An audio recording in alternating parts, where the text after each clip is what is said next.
Hi all, welcome to Entry Cooperative YouTube channel. എൻ്റെ പേര് Jisna.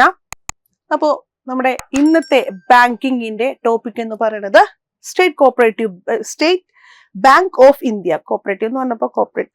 Okay, അപ്പൊ സ്റ്റേറ്റ് ബാങ്ക് ഓഫ് ഇന്ത്യയാണ് ഇന്നത്തെ നമ്മുടെ ടോപ്പിക് എന്ന് പറയുന്നത്. എല്ലാവർക്കും അറിയാവുന്ന ഒരു ടോപ്പിക്കാണ്. നമുക്ക് നോക്കാം.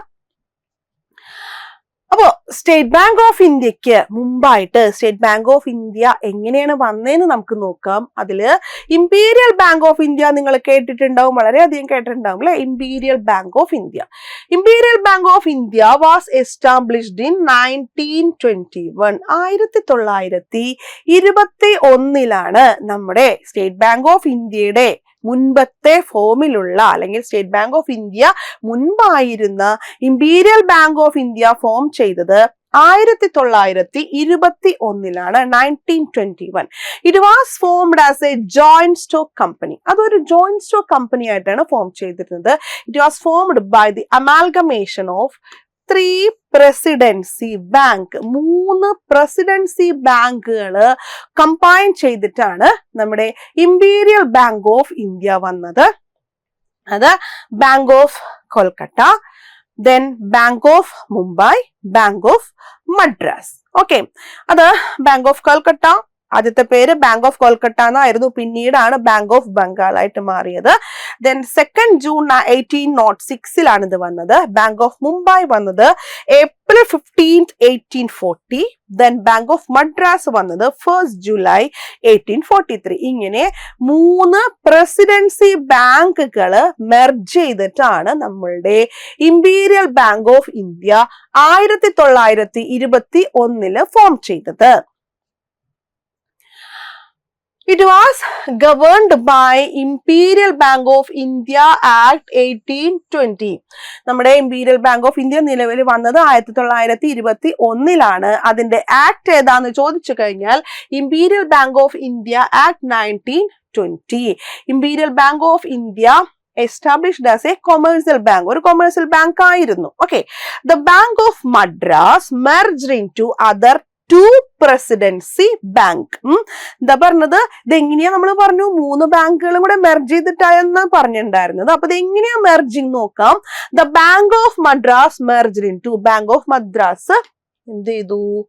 Merged into other 2 presidency bank. മറ്റ് 2 പ്രസിഡൻസി ബാങ്കുകളുമായിട്ട് മെർജ് ചെയ്തിട്ട് എന്താണ്, ബാങ്ക് ഓഫ് മുംബൈയും ബാങ്ക് ഓഫ് കൊൽക്കത്തയുമായിട്ട് മെർജ് ചെയ്തിട്ടാണ് imperial bank of India form ചെയ്തത്.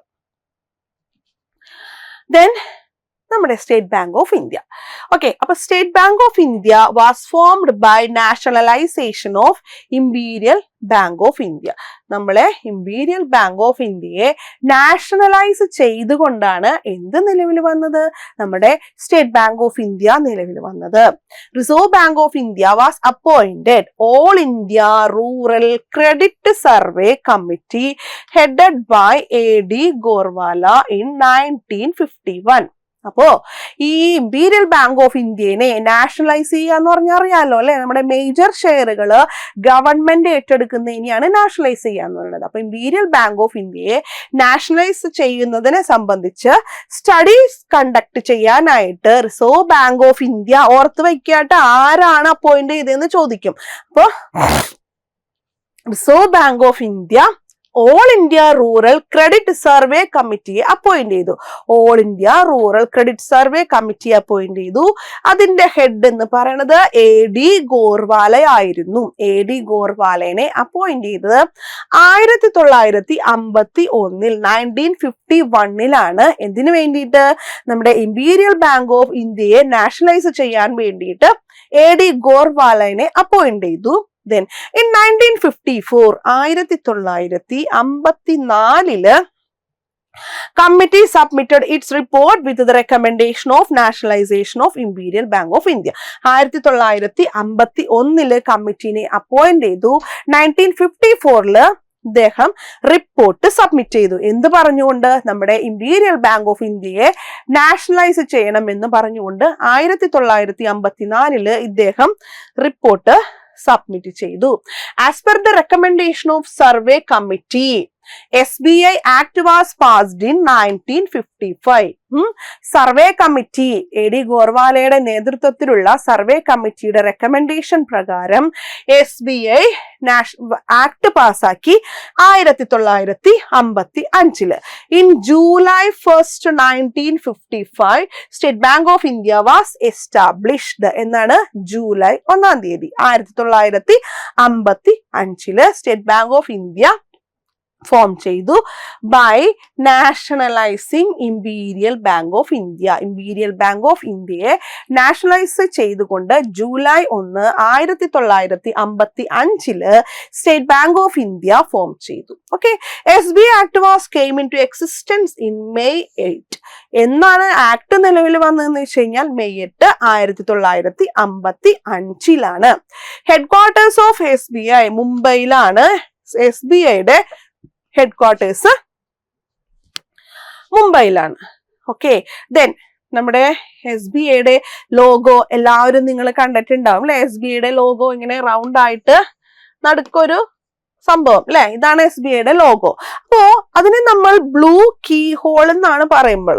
ബ്ലൂ കീ ഹോൾ നമ്മൾ ഓഫ്ലൈൻ ക്ലാസ് എടുക്കുമ്പോൾ കുട്ടികളോട് ചോദിക്കും എന്താ SBIയുടെ ലോഗോ എന്ന് വെച്ച് കഴിഞ്ഞാൽ, മിസ്സേ വട്ടത്തിലൊരു സാധനം എന്താണ് അറിയില്ല, അതൊരു കീ ഹോൾ ആണ് അല്ലെ, ഒരു കീ ഹോൾ ആണ്, ബ്ലൂ കീ ഹോൾ ആണ്. അതെന്താ റെപ്രസെന്റ് ചെയ്യുന്നതെന്ന് വെച്ച് കഴിഞ്ഞാൽ സെക്യൂരിറ്റി, സേഫ്റ്റി ആൻഡ് സ്ട്രെങ്ത്.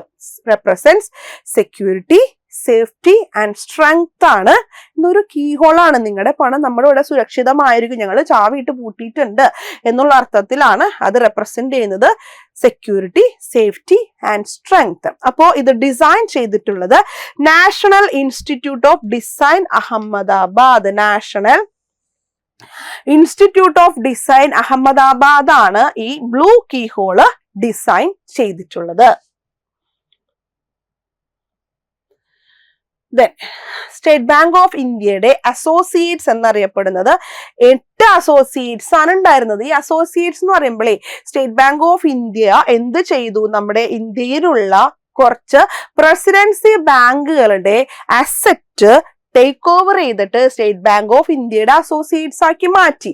അപ്പൊ അത് ഏതൊക്കെയാന്നുള്ളതാണ് ഇവിടെ കൊടുത്തിരിക്കുന്നത്. State bank of Hyderabad, state bank of Jaipur, state bank of Bikaner, state bank of Travancore, state bank of Mysore, state bank of Patiala, state bank of Indore, state bank of Saurashtra. ഇതായിരുന്നു സ്റ്റേറ്റ് ബാങ്ക് ഓഫ് ഇന്ത്യയുടെ ആദ്യത്തെ associates. Associates എന്ന് പറയുമ്പോൾ ഇങ്ങനെയുള്ള ബാങ്കുകളുടെ എല്ലാം, പ്രസിഡൻസി ബാങ്കുകളുടെ എല്ലാം ഷെയറുകൾ സ്റ്റേറ്റ് ബാങ്ക് ഓഫ് ഇന്ത്യ വാങ്ങിച്ച് അവരെല്ലാം സബ്സിഡിയറി ആക്കി മാറ്റി. ഇനി ഇതെങ്ങനെയാണ് ഇതിന്റെ മെർജിങ് നടന്നു നോക്കാം. State bank of Bikaner and Jaipur are reconstituted as one associate bank. അപ്പോൾ ആദ്യം തന്നെ ഇത് രണ്ടെണ്ണത്തിനെ വാങ്ങിച്ചു എങ്കിലും ഇത് സ്റ്റേറ്റ് ബാങ്ക് ഓഫ് ബിക്കാനറും ജയ്പൂറും കൂടെ ഒന്നിച്ചിട്ട് ഒരു അസോസിയേറ്റ് ആയിട്ട് മാറി. അപ്പോൾ ടോട്ടൽ 7 അസോസിയേറ്റ്സ് ആണ് ഉണ്ടായിരുന്നത്. Then State bank of Saurashtra merged with SBI in 2008. പിന്നീട് എന്താ 2008 സ്റ്റേറ്റ് ബാങ്ക് ഓഫ് സൗരാഷ്ട്ര നമ്മുടെ SBIയിൽ ലയിച്ചു 2008. Then State bank of Indore merged with SBI in 2019. പിന്നെ സ്റ്റേറ്റ് ബാങ്ക് ഓഫ് ഇൻഡോർ എന്ത് ചെയ്തു, സ്റ്റേറ്റ് ബാങ്ക് ഓഫ് ഇന്ത്യയിൽ ലയിച്ചു 2009.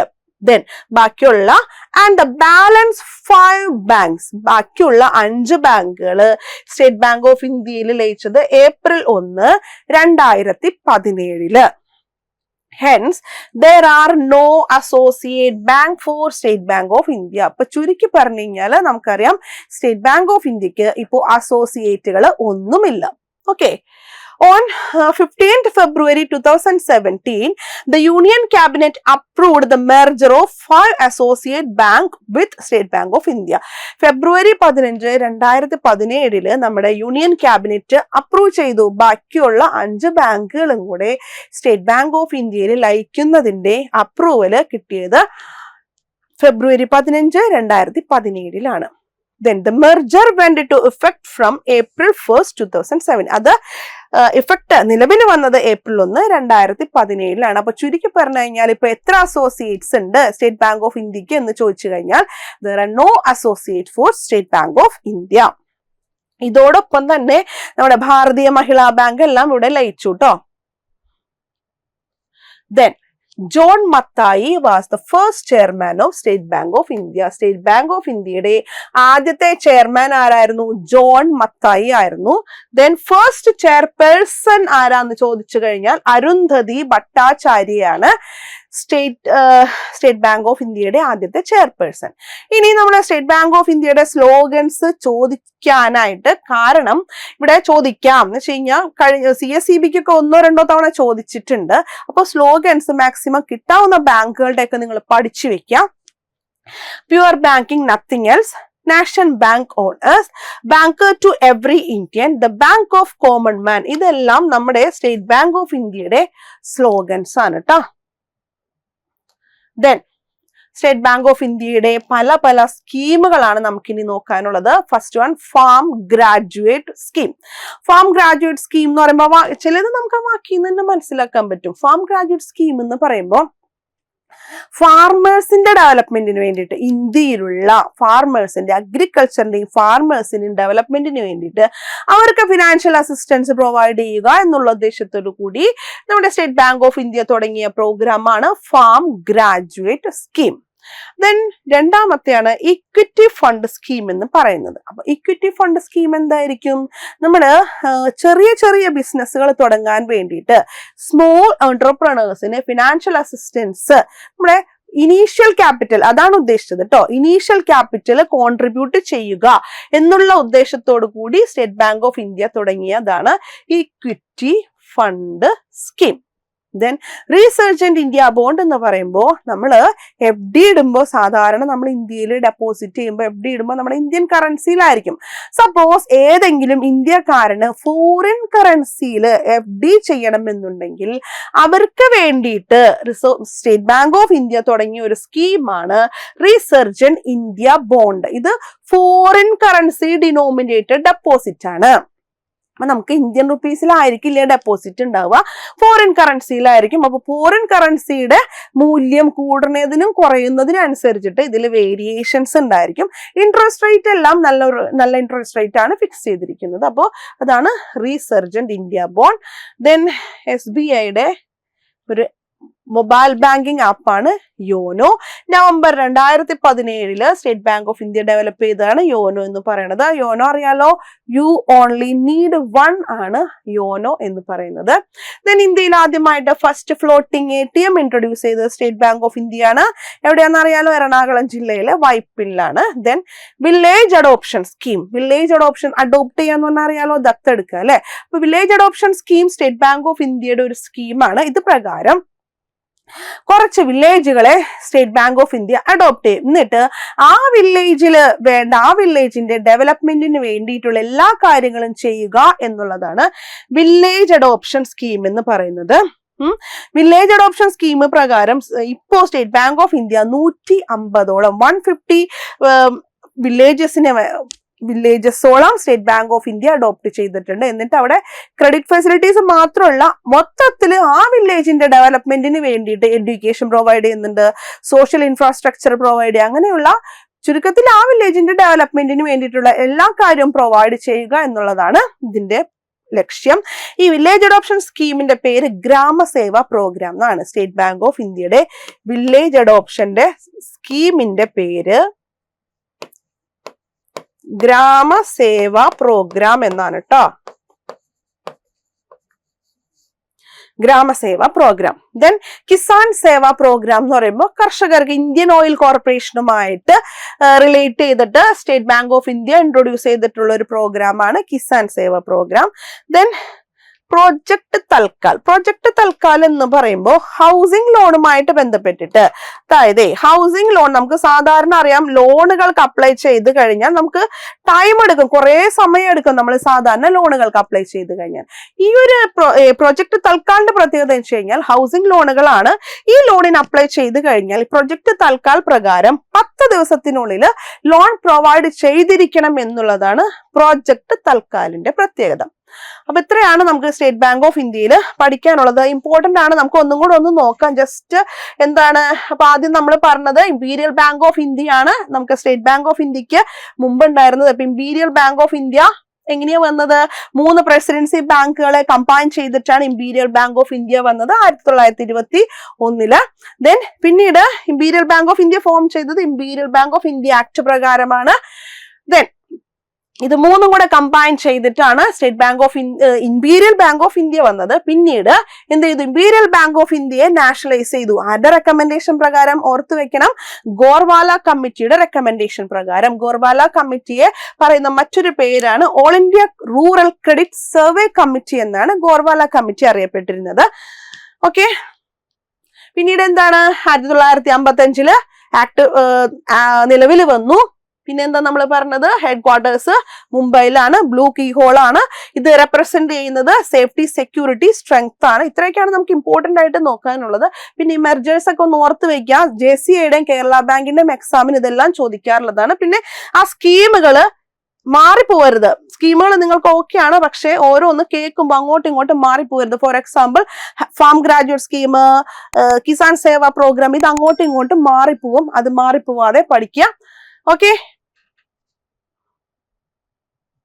അപ്പൊ നമ്മുടെ എൻട്രിയില് നമ്മളിപ്പോഴും കോച്ചിങ്ങുകൾ പ്രൊവൈഡ് ചെയ്യുന്നു. കേരള ബാങ്കിന് നല്ല നല്ല കോച്ചിങ്ങുകൾ പ്രൊവൈഡ് ചെയ്യുന്നുണ്ട്. അതേപോലെ തന്നെ CSEBയുടെ കോച്ചിങ് ഇപ്പൊ കണ്ടക്ട് ചെയ്തുകൊണ്ടിരിക്കുന്നുണ്ട്.